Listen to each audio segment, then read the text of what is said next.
नमस्कार। मैं हूं सच्चिदानंद वशिष्ठ।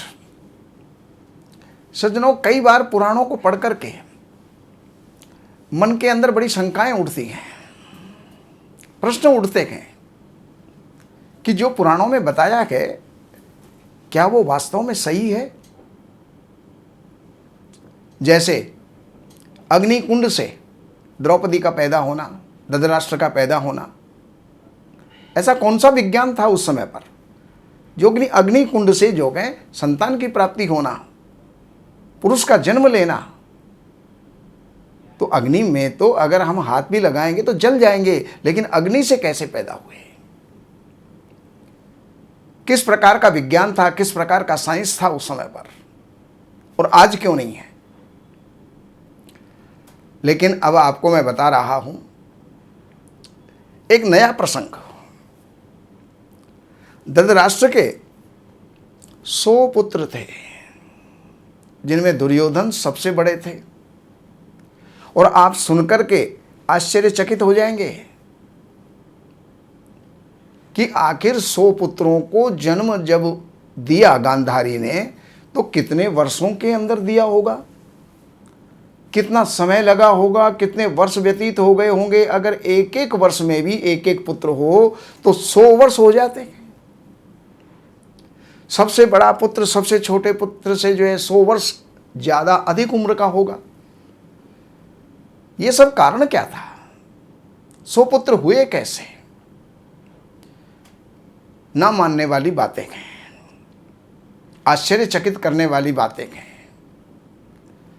असंभव सा लगता है। लेकिन जब गांधारी को प्रसव हुआ, बच्चे ने जन्म दिया, तो उस समय पर ना वो लड़की थी, ना कन्या थी, ना पुत्र था, ना नपुंसक था, ना पशु था, ना बानर था, ना कोई सर्प था। फिर आखिर जन्म क्या लिया? और जन्म भी हुआ।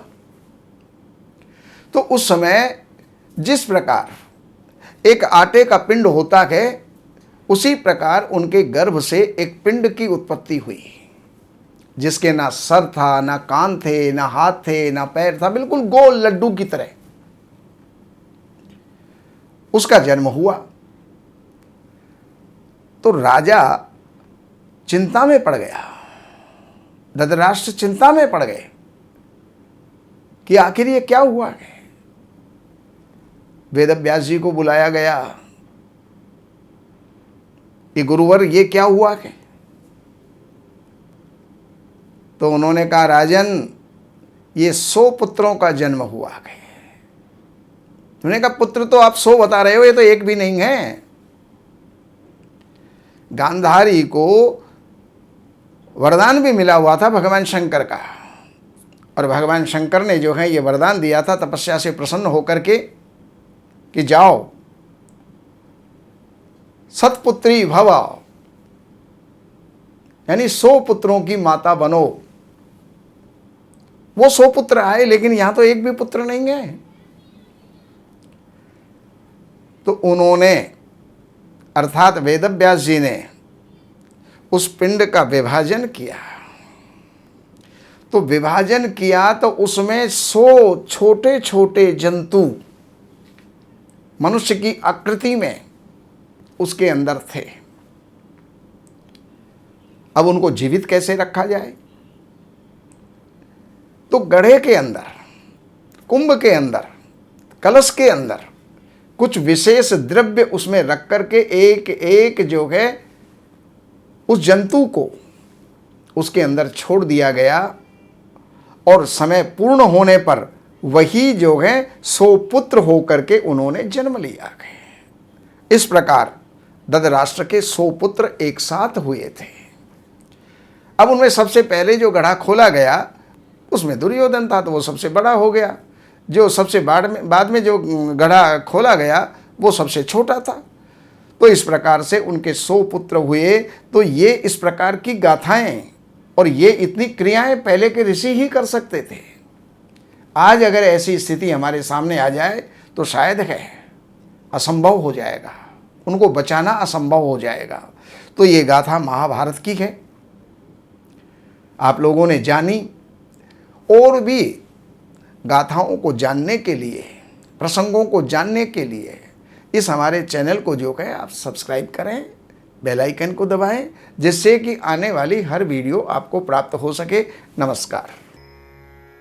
हमारे यहाँ वैदिक ब्राह्मणों के द्वारा सभी प्रकार के पूजा पाठ, कर्मकांड, संगीत में विवाह, गृह क्लेश, काल सर्प दोष, व्यापार में रुकावट व नवग्रहों की पूजा आदि कराई जाती है। हमारे संपर्क सूत्र हैं 7838898421। देवज्ञ सच्चिदानंद वशिष्ठ जी से वास्तु, ज्योतिष, वैदिक अनुष्ठान, पूजा पाठ, महामृत्युंजय पाठ, शतचंडी पाठ, बगुलामुखी पाठ, भैरव अनुष्ठान आदि, राशि रत्न, रुद्राक्ष, कवच आदि हेतु संपर्क करें। हमारे संपर्क सूत्र हैं 7838898421। हमारी वेबसाइट है www.shrivashishth.com।